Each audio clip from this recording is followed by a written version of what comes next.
In this video, I'm going to talk about how to make a vocabulary card. Vocabulary cards are important because by going through the process of making one, that is how you learn the word. Now, it's different from studying the word. To study the word, you might make your own flashcards, or you might use Quizlet. But to learn the word, that's the process you go through when you make a vocabulary card. This is a blank vocabulary card. Now, the first thing you're going to need to do when you start a new unit is, right here, fill out the little unit marker. This tells us what unit these words are from. So you want to fill that out, like so.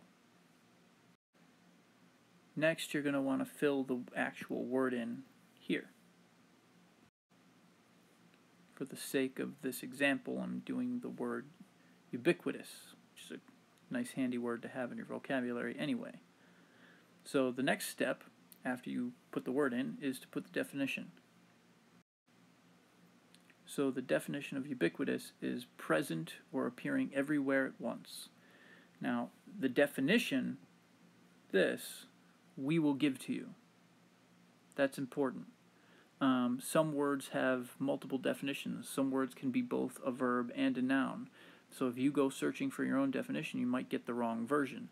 This is the definition that will appear on the quiz. So that's the definition you want to use. Again, we will give you the definition to use. Next, you want to determine what part of speech the word is. To do that, you might have to look it up. Use the internet. If you do that, then make sure you find one that has a definition very close to the definition we gave you, because again, some words can be both a noun and a verb, or a verb and an adjective, or whatever it is, so you want to make sure you're getting the correct part of speech for the definition we're giving you. Next, and most important, is this part. Use the word in a sentence and or make a personal connection. Now, either way, you're going to have to use the word in a sentence. But that sentence can either be general or personal. I think personal ones are usually better. But just for this practice one, here's a general one. In modern society, the cell phone has become ubiquitous. Cell phones are present or appearing everywhere at once. Now that's sort of just a general statement using the word about society as a whole. You can do that. You can also write about a fictional character that you make up. My favorite units, my favorite vocab notebooks, somebody tends to just choose a theme for all their sentences, and every single sentence goes with that theme. Those tend to be entertaining, and they're a little less boring than something like this. But there's nothing wrong with this. It's a good sentence. It makes sense. I can see that you know how to use the word. That's really important. If I just put something like, they are ubiquitous, I cannot tell based on that sentence that the person writing the sentence actually understands the word. There has to be enough context within the sentence that somebody who doesn't know what the word means could figure it out in the sentence. The sentence has to be that developed. Now, for a lot of these words, you probably haven't seen them ever before in sentences, so you might not know how to use them.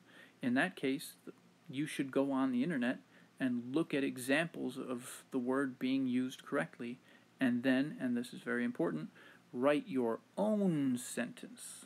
So go learn how it's used, look at examples, but then write your own sentence. Many times I find people just taking sentences from the internet, and it's really not that hard for me to figure out, and obviously you would get no credit if you did that. Next, you find a synonym, which means a word that means the same thing. So ever-present means the same as ubiquitous. And an antonym, which means the opposite thing. So rare is the opposite of ubiquitous. So you might need to go on the internet to help you find synonyms or antonyms for the word. That's fine.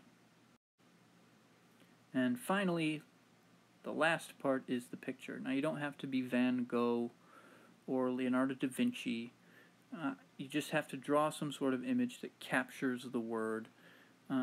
Studies showed that by using multiple parts of your brain in an effort to learn a word, you'll learn it quicker and better.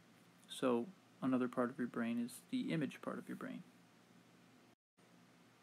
So I drew an image of a bunch of people using cell phones, a group of friends sitting at a table not talking to each other. This guy is about to run into something. This guy should be reading a book. This guy is about to walk into traffic. And this idiot is driving while texting. That's pretty dumb. So it's not the greatest piece of art in the world, but I think it captures the word, and that's all it needs to do. And that is a vocabulary card.